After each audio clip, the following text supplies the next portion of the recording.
अच्छा जी, आज जो है वो हम देखते हैं पाइथन के अंदर कि हम ये सारा काम फाइल हैंडलिंग जो है वो किस तरह से करेंगे। तो उसके लिए एक चीज़ हमारे पास है कि हमने देखा था कि मेजर चीज़ जो है वो हमारे पास फाइल ओपन करना है।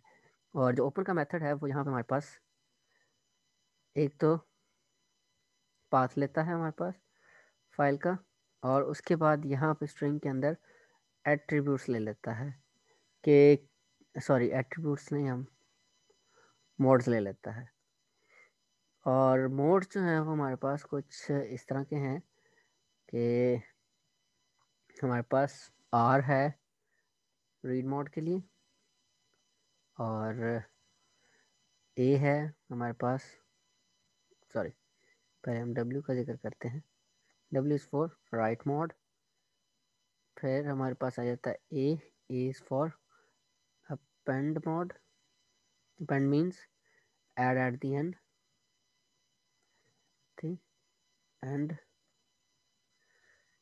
और उसके बाद हमारे पास आ जाता है एक्स, और ये होता है क्रिएशन मोड। अगर हमारे पास फाइल नहीं है तो ये फाइल को क्रिएट भी कर देता है।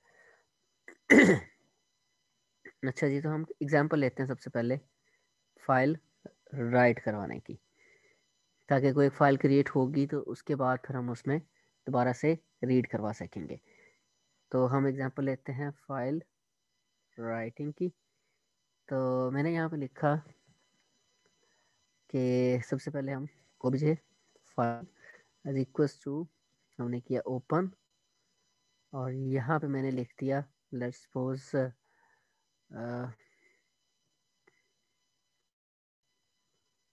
Filing through Python dot txt। ये मैंने फाइल का नेम दे दिया, और यहाँ पे फिर मैंने बता दिया कि हम इसको राइट मोड में खोल रहे हैं, और डाटा जो इसमें पड़ा होगा वो टेक्स्ट टाइप का होगा। तो हम ये टाइप भी बता सकते हैं साथ में, हमारे पास दो तरह के टाइप्स हैं, टेक्स्ट और बाइनरी टाइप होती है। तो यहाँ पे मैंने दे दिया। उसके बाद मैंने क्या किया, इस ओबीजे फाइल के थ्रू मैंने राइट का फंक्शन कॉल किया, और यहाँ पे हम कोई भी इनपुट लेके भी इसमें राइट करवा सकते हैं, लेकिन फॉर नाउ हम क्या कर रहे हैं, यहाँ पे कोई भी डाटा रखवा दिया। तो this is just for testing. तो मैं देखता हूँ कि मेरी ये जो, अच्छा ये काम करने के बाद ओबीजे फाइल डॉट हमने क्लोज कर दिया।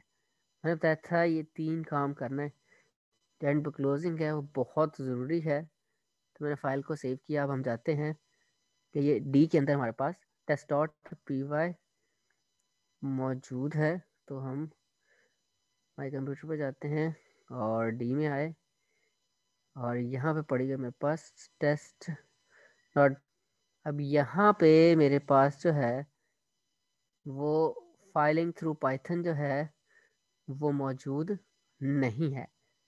अब क्या होगा कि जैसे ही मैं अपनी फाइल को चलाता हूँ तो यहाँ पे मुझे कुछ भी शो नहीं होगा, क्योंकि हमने जो चीज़ राइट करवाई है वो कहाँ पे करवाई है, ये देखें।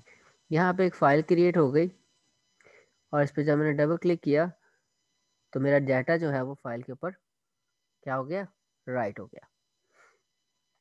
अब ये तो बहुत सिंपल काम था, और इसके लिए मेरे पास राइट लाइंस का फंक्शन भी है। और अगर आपने मल्टीपल लाइंस रखवानी हो तो आप यहाँ पे स्ट्रिंग की अरे दे के वो भी कर सकते हैं, या फॉर लूप लगा के बार बार एक एक इंडेक्स के ऊपर से इसको राइट भी करवा सकते हैं, वो आपकी मर्जी है। तो नेक्स्ट एग्जांपल हम लेते हैं, फाइल से डाटा रीडिंग करनी है हमने। तो मैंने आपको बताया था मेजर स्टेप्स जो हैं वो यही हैं। अब मॉड जो है वो डब्ल्यू की बजाय क्या हो जाएगा, रीड मोड आ गया। और अभी सारा कुछ हमें नहीं चाहिए, और इसको मैंने रीड किया, और रीड करवा के मैंने एक डाटा नाम वेरिएबल में स्टोर करवा दिया। मैंने प्रिंट करवा दिया डेटा को। तो जब हम इसको कॉपी करके यहाँ पे पेस्ट करके सेव किया और अब मैंने इसको एग्जीक्यूट किया, इसको चलाया, तो इसने क्या किया, फाइल के अंदर से जो डाटा था उसको लोड करके यहाँ पे प्रिंट करवा लिया। तो पाइथन के अंदर ये सारी चीज़ें जो हैं वो बहुत बेसिक है और बहुत सिंपल हैं। तो इस तरह से यहाँ पे हमारे पास और कुछ फंक्शंस भी हैं कि हम जो है, अच्छा ये हमने क्या किया था, अगर मैं इसी को यूज़ करता हूँ और मैं इसको दोबारा चलाता हूँ, अब क्या होगा, फाइल में अभी भी एक दफ़ा ही पड़ा हुआ है। यहाँ पे अगर मैं इस फाइल को ओपन करता हूँ, अभी भी एक दफ़ा पड़ा हुआ।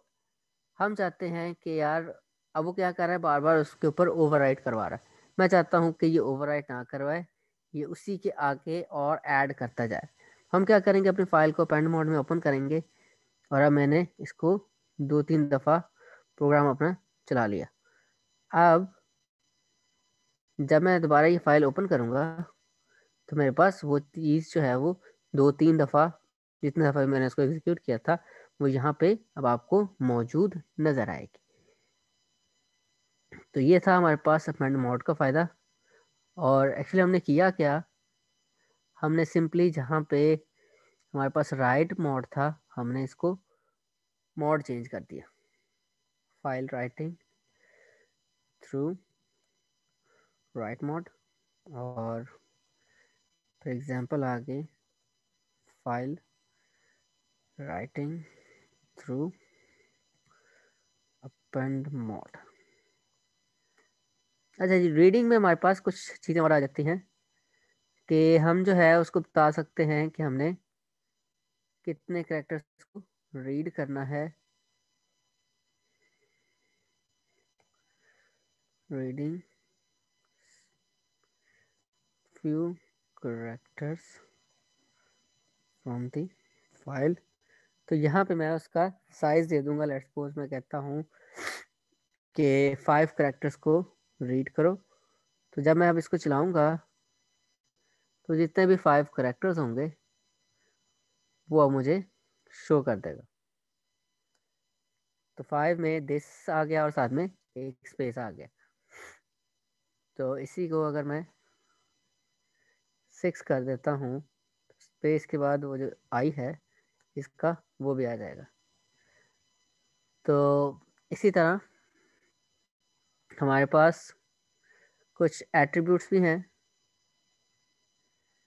ये और हमारे पास यहाँ पे और फंक्शन भी हैं इसके, कि आपने लाइन बाय लाइन इसको रीड करवाना हो तो हम लाइन बाय लाइन भी रीड करवा सकते हैं। रीड लाइन और रीड लाइंस का फंक्शन भी हमारे पास मौजूद है। और उसके अलावा हमारे पास यहाँ पे कुछ एट्रीब्यूट्स भी हैं, और वो एट्रीब्यूट्स हैं हमारे पास लाइक क्लोज्ड, चेक करने के लिए कि हमारी गिवन फाइल जो है वो क्लोज्ड है कि नहीं है। उसके अलावा हमारे पास इनकोडिंग स्कीम चेक करने के लिए, और फिर मोड, किस मोड में ओपन है फाइल, और उसके अलावा नेम जो है वो चेक करने के लिए है। और वो हम फाइल नेम डॉट या एट्रीब्यूट लिखेंगे तो वो चीज़ हमारे पास इजीली एक्सेसिबल हो जाएगी।